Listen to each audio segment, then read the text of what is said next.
Good day, my good students. This is Dr. Morgan over at Clovis East High School. Today we're going to look at midpoints and endpoints in three ways in particular. First, we're going to find the midpoint between 2 points on a number line. This should be fairly simple. The second one is we're going to find the endpoint, the midpoint between 2 points on a coordinate grid. And finally, we're going to find the endpoint of a segment given 1 point and its midpoint. These are fairly simple concepts, and so I hope you enjoy the lesson. Let's start with a quick definition. When we're looking for the midpoint on a number line, the coordinates of the midpoint is the average or the mean of the coordinates of the endpoints. If you remember how to find the average or the mean, you add them all up and divide by the number. In this case, there's just 2 points. So my midpoint between any 2 points A and B is add A and B and divide by 2. So for example, here you see the diagram here. Between A and P, the middle point is A plus B divided by 2. So let's look at an example. If I have on a number line, I have the points -4 and positive 8. If I just put in -4 for A and 8 for B, I find that -4 plus 8 is 4 over 2, or 2. So that's the middle point between -4 and 8. Let's look on it in the number line so you can see it. All right, here's my number from -4 to 8, and if I look at where 2 is, you'll notice that there's 6 spaces between 2 and -4, and 6 spaces between 2 and 8. So this formula works. Take A plus B, find the average, divide by 2, and that is your middle point. So let's try your first example in your worksheet. So we have -4 and 9. You see they're listed there. And if I put them together, -4 plus 9 is 5. And so 5 divided by 2, or I could say 2.5, is my midpoint. Now, if I were to mark this out again and see how far it is, you'd see it's 6.5 from 2.5 to 4, and it's 6.5 from 2.5 to 9, and that is our midpoint. So in this case here, once again, you're going to take -12, add it to 4, and then divide by 2, and that will be your midpoint. Same thing here. Take the 2 points, add them together, find the average, divide by 2, and that will be your midpoint. Now next we're going to find the endpoint. This sounds harder than it really is. It says that what I have here is I have a segment with a midpoint at 2 and an endpoint at 10. So you can see this is half of it. So first of all, you have to realize, where's the other half of this endpoint going to be? If 2 is the midpoint, then the other half has to be to the left of 2, so it's going to be down probably in the negative numbers. So if I take the 8 that went from 2 to 10 and put it on the other side, in other words, this is -2. Where did I get the 8 from? 10 minus 2 is 8. All right. Now, if I take that and put it on the other side and subtract 8 here, notice that 2 minus 8 gives me -6, and that's my other endpoint. In other words, you see that the 2 is the midpoint between -6 and 10. The other endpoint is -6. So let's try that again. I have an endpoint with a segment, the midpoint's -2, and the other endpoint is -9. Notice this is the flip of the other one. If this is one half of this segment and -2 is the midpoint, the other half has to be to the right. So if you notice here, -2 minus -9, again, subtracting a negative makes it positive. So -2 plus 9, or 7, it means there is 7 spaces between -9 and 2. So now if I go from -2 and go over 7 the other direction, I end up at 5. And so my answer is the end of that segment is 5. Okay.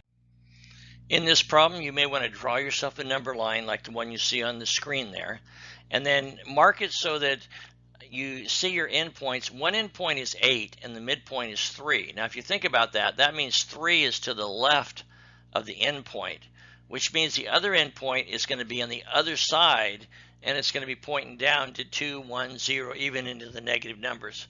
So draw your number line accordingly. Make sure 8 is farther to the right so you give yourself room to arrive at an answer.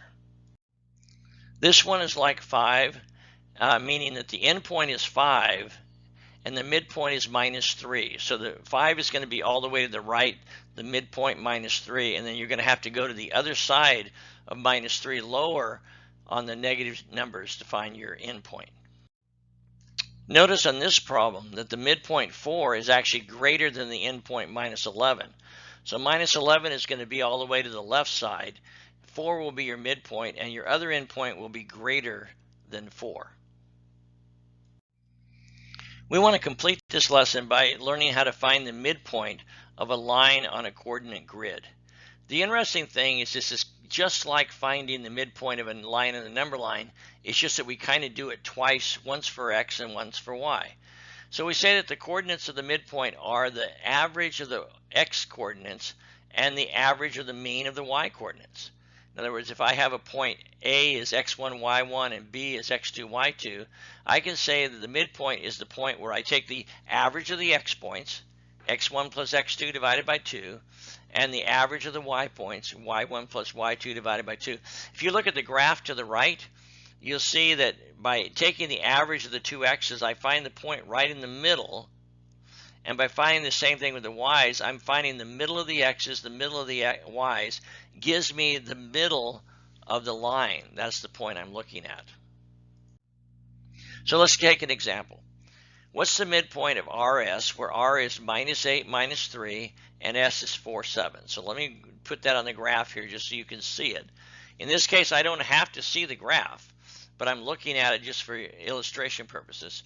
So to find my midpoint here, I'm going to find first the x coordinates, the -8 and the 4, add those together, divide them by 2, and I find that the midpoint is, the x coordinate of the midpoint is -2. Now let's do the same for the y coordinates. -3 and 7, those are my two y's, add them together, I get 4 over 2, or +2. So my midpoint's going to be -2, 2, and when I look at it, it's right there. All right? So that's how we find the midpoint. It's actually halfway between the x's and halfway between the y's. So let's try this again with number 8 in your worksheet. Again, I'm going to make the graph and show it to you. And so you can see there's 3, 6, and there's 5 minus 8. But to find the midpoint, that's just for illustration. To find the x coordinate of the midpoint, take the x's, 5 and 3, add them together. That's 8 divided by 2, so it's 4.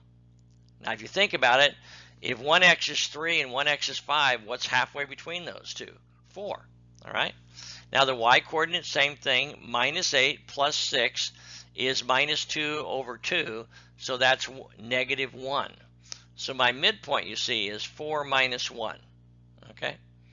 And that is an example of how to find that. By the way, if you wanted to draw slope triangles between 3, 6 to the midpoint, and then the midpoint to the end, you would find that the slope triangles would be the same size, same rise, and same height. In problem 9, feel free to use the graph to actually draw it. Sometimes you can even figure it out by drawing it, but I want you to do it algebraically as well. And our last problem, again, you can draw it on the graph if that's helpful, but do it algebraically. Find the halfway point between the x's and the halfway point between the y's, and that will be the midpoint of the line. All right, have a great day.